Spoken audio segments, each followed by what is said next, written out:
அனைவருக்கும் வணக்கம். கன்னிராசினியர்களுக்கு உறவோடு சில காலம், பிரிவோடு சில காலம் என தத்தளித்துக் கொண்டிருக்கும் கன்னிராசினியர்களுக்கு புதிய யோகங்கள் நிறைந்த குரு பகவானுடைய உச்ச பயிற்சி அமைஞ்சிருக்குதுங்க. இதன் காரணமாக கன்னிராசினியர்களுக்கு என்ன மாதிரியான நன்மைகள் எல்லாம் ஏற்பட இருக்கு, கிரகநிலைகளின் ரீதியாக அமையிருக்கும் சாதகங்கள் என்ன, பாதகங்கள் என்ன, மேலும் என்ன மாதிரியான நன்மைகள் எல்லாம் உங்களுடைய வாழ்வில் ஏற்பட இருக்கு. குறிப்பா கன்னிராசினியர்களை பொறுத்த வரைக்கும் குரு பகவானுடைய இந்த உச்ச பயிற்சி நிகழக்கூடிய தருணங்கள்ல கிரகங்களுடைய சஞ்சார நிலைகள் என்ன என்று பார்க்கும்போது, மிதுன ராசியில் சஞ்சரித்து வந்த குரு பகவான் கடக ராசிக்கு அதிசாரமாக பயிற்சியாகி அங்கு உச்சம் பெறுகிறார். இதன் காரணமாக கன்னிராசினியர்களுடைய வாழ்வில் குடும்ப சூழ்நிலை ரீதியாக உத்தியோகம், தொழில், வியாபாரம், கலைத்துறை, அரசியல் துறை, மாணவ மாணவிகள், விவசாய துறையினர், பெண்மணிகள் என அனைவருக்குமே என்ன மாதிரியான முன்னேற்றங்கள் எல்லாம் ஏற்பட இருக்கு என்பது குறித்தான முழுமையான பதிவு தான் இந்த வீடியோல நம்ம விரிவா பார்க்க போகிறோம். அதற்கு முன்னாடி குரு பகவானை பற்றி சற்று விரிவாக தெரிந்து கொள்வோம். அந்த வகையில் குரு என்றால் ஆன்மீகத்தில் இருட்டை நீக்குபவர், தெளிவை உண்டாக்குபவர் என்ற பொருள் உண்டுங்க. ஜோதிடத்தில் இந்த குணத்திற்கு உரியவராக குரு திகழ்கிறார். சூரியனிடமிருந்து ஒளி பெற்றாலும் சூரியனின் பார்வையை விட குருவினுடைய பார்வைக்கு சிறப்பு அதிகம். செல்வத்திற்கு காரகனான குரு இருக்கிறாருங்க. எங்கெல்லாம் அபரிமிதமான செல்வம் இருக்கிறதோ அங்கெல்லாம் குருவினுடைய ஆதிக்கம் இருக்குங்க. கால புருஷனுக்கு 9ஆம் அதிபதியான அவர் மோட்சஸ்தானத்திற்கும் அதிபதியாகிறார். பாக்கியங்களை அனுபவிக்க செய்யும் அவரே மோட்சத்தை தரும் ஞானத்தையும் வழங்குகிறார். 9, 12 இணைப்புகளை இதைத்தான் காட்டுகின்றன. பெரும் செல்வத்திற்கு அதிபதியானவர்கள் ஒரு கட்டத்தில் தூக்கி போட்டுவிட்டு இறைவழிக்கு சென்று விடுவார்கள். அதற்கு குருவோடு சனியும் கேதுவும் துணை புரிய வேண்டும். அது மட்டுமில்லாமல் ஜோதிட சாஸ்திரத்தில் பெரும்பாலான கிரகங்கள் கிரக பார்வையால் தோஷங்களை தான் செய்யும். குருவை தவிர எந்த கிரகங்களும் தோஷ நிவர்த்தி செய்யும் ஆற்றல் இல்லை. எனவேதான் ஜாதக தோஷத்தை சொல்லும் போது குருவினுடைய பார்வை இருந்தால் தோஷ நிவர்த்தியை காட்டுவதாகவும் குறைந்தபட்சம் பரிகாரத்திற்கு கட்டுப்பட்ட தோஷமாகவும் சொல்வார்கள். இந்த சக்தி வேறு கிரகங்களுக்கு கிடையாது. தோஷ அளவை குறைப்பதும் பரிகாரம் பலிக்குமா என்று பார்ப்பதும் குருவினுடைய பார்வை அளவையும் விசேஷத்தை பொறுத்தது. அதே போல் வளர்பிறை சந்திரன், பாவிகள், சம்பந்தமில்லாத புதன், சுக்கிரன் போன்றோர் பார்வையோடு கலந்த குருவினுடைய பார்வைக்கு வீரியம் அதிகம். சனியினுடைய பார்வை, ராகு கேதுக்களின் ஆதிக்கம், அஸ்தங்க தோஷம், பகை, நீச்சம் போன்ற பலவீனங்கள் இருக்கும் போது பார்வையின் சுபத்தன்மை குறையுங்க. ஆனால் ஒன்று குருவினுடைய பார்வை பலனளிக்காமல் போகுமே தவிர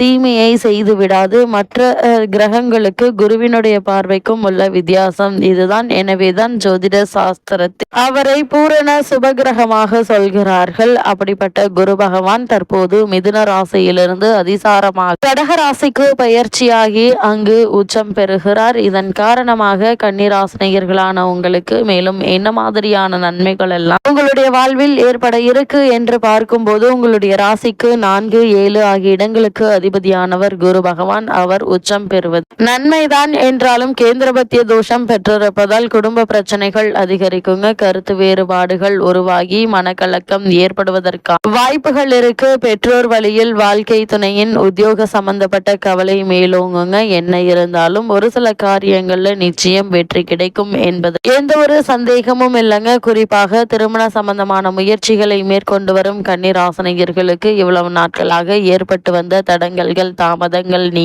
நல்ல ஒரு முன்னேற்றத்தை எதிர்பார்க்கலாம். இருந்தாலும் கூட வரனை பற்றி தீர விசாரித்து ஆராய்ந்து அதற்கு பிறகு வரனை நிச்சயிப்பது நல்லதுங்க. அண்ணன் தம்பிக்குள் இருந்த கருத்து வேறுபாடு மறையுங்க. அதே போல் விலகி சென்ற உடன்பிறப்புகள் விரும்பி வந்து இணையக்கூடிய ஒரு தருணமாக தான் இக்காலகட்டம் அமைஞ்சிருக்குது. கன்னிராசியை சேர்ந்த தொழில் மற்றும் வியாபாரம் செய்யக்கூடியவர்கள் இருந்த குறுக்கீடுகள் அகல இருக்குதுங்க. பூர்வீக சொத்து சம்பந்தமான வழக்குகளோ அல்லது இந்த பூர்வீக சொத்து சம்பந்தமான பிரச்சனைகளோ இருந்துச்சு அப்படின்னா அந்த பிரச்சனைகளுக்கு ஒரு முற்றுப்புள்ளி ஏற்படக்கூடிய ஒரு தருணம் என்று தாங்க சொல்ல வேண்டும். அதே போல் ஒரு சிலருக்கு புதிதாக நிலமோ மனையோ வீடு வாங்குவதற்கான வாய்ப்புகள் அதிகம் இருக்குதுங்க. அதற்கான முயற்சிகளை மேற்கொண்டு வரும் கன்னிராசினியர்களுக்கு நல்ல ஒரு முன்னேற்றம் ஏற்பட இருக்கு. உத்தியோகத்தில் உள்ளவர்களுக்கு வெளிநாடு செல்ல வாய்ப்பு உண்டுங்க. அதற்கான முயற்சிகளை மேற்கொள்பவர்களுக்கு சிறந்த முன்னேற்றம் ஏற்பட இருக்கு. அதே போல வெளிநாடு சென்று விசேஷ உயர்கல்வி பயில வேண்டும் என்ற விருப்பமுள்ள மாணவ மாணவிகளுக்கு சிறு முயற்சியிலே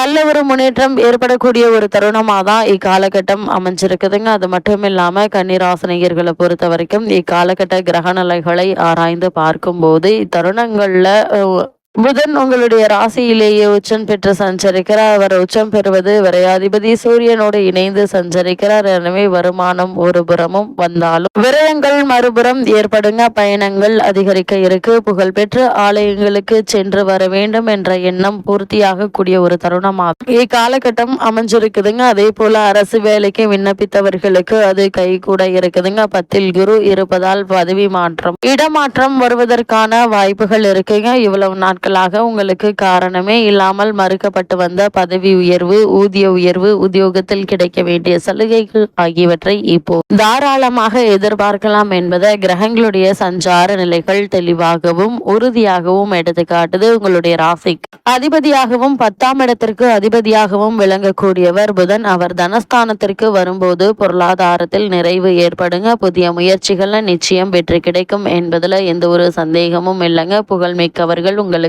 பின்னணியாக இருந்து பல நல்ல காரியங்களை முடித்து கொடுப்பாங்க. கன்னிராசினியர்களை பொறுத்த வரைக்கும் வீடு வாங்குவதோ வீடு கட்டுவதோ போன்றவற்றில் கவனம் செலுத்துவீங்க. கூட்டு முயற்சியிலிருந்து விலகி தனித்து இயங்கலாமா என்ற சிந்தனை அதிகரிக்க இருக்கு. மாமன் மைத்துனர் வழியில் மகிழ்ச்சிக்குரிய தகவல்கள் வந்து சேரக்கூடிய ஒரு தருணமாக இக்காலகட்டம் அமைஞ்சிருக்குதுங்க. உத்தியோகத்தில் உள்ளவர்கள் வேலையிலிருந்து விடுபட்டு சுயமாக ஏதேனும் செய்யலாமா என்று சிந்திப்பீங்க. எண்ணற்ற நன்மைகள் உங்களுடைய வாழ்வில் ஏற்படக்கூடிய ஒரு தருணமாக தான் இக்காலகட்டம் அமைஞ்சிருக்குது என்பதை கிரகங்களுடைய சஞ்சார நிலைகள் தெளிவாகவும் உறுதியாகவும் எடுத்து காட்டுதுங்க. அது மட்டும் இல்லாம உங்களுடைய ராசிக்கு 2, 9 ஆகிய இடங்களுக்கு அதிபதியானவர் சுக்கிரன். அவர் நீச்சம் பெறுவதும் அவ்வளவு நல்லதில்லைங்க. குடும்பத்தில் குழப்பங்கள் அதிகரிக்கும். இதுவரை உங்களுக்கு ஆதரவு கரம் நீட்டியவர் விலக இருக்காங்க. முக்கிய புள்ளிகளை பகைத்து கொள்ள வேண்டாம். பெண்வழி பிரச்சனைகள் மீண்டும் தலை தூக்கலாங்க. வியாபாரத்தில் குறுக்கீடுகளும் ஜான் ஏறினால் முலம் சறுக்கும் என்ற சூழலும் ஏற்படுவதற்கான ஒரு நிலை இருக்கு. அதனால் எந்த ஒரு செயலை செய்வதாக இருந்தாலும் ஒரு முறைக்கு பல முறை ஆழ்ந்து யோசித்து சிந்தித்து முன் அனுபவம் உள்ளவர்களிடம் ஆலோசனை பெற்று அதற்கான முயற்சிகளை மேற்கொள்வது நல்லதுங்க. இந்த குரு பகவான் அதிசாரமாக உச்சம் பெறக்கூடிய இத்தருணங்கள்ல சனி பகவான் வக்ரகதியிலேயே இருக்கிறார். அதாவது கும்பராசியில் சஞ்சரிக்கும் சனி பகவான் இத்தருணங்களிலும் வக்ர இயக்கத்திலே இருக்கிறாருங்க. உங்களுடைய ராசிக்கு 5, 6 ஆகிய இடங்களுக்கு அதிபதியானவர் சனி பகவான். 6க்கு அதிபதி வக்ரம் பெறுவது நன்மைதான் என்றாலும் பூர்வ புண்ணிய ஸ்தானத்திற்கு சனி அதிபதியாக விளங்குவதால் பழைய பிரச்சனைகள் மீண்டும் தலை தூக்குங்க. சொத்துக்களால் பகை உருவாகும். பிள்ளைகள் உங்களுடைய மேற்பார்வையில் வைத்துக் கொள்வது நல்லதுங்க. அவர்களுடைய நலன் கருதி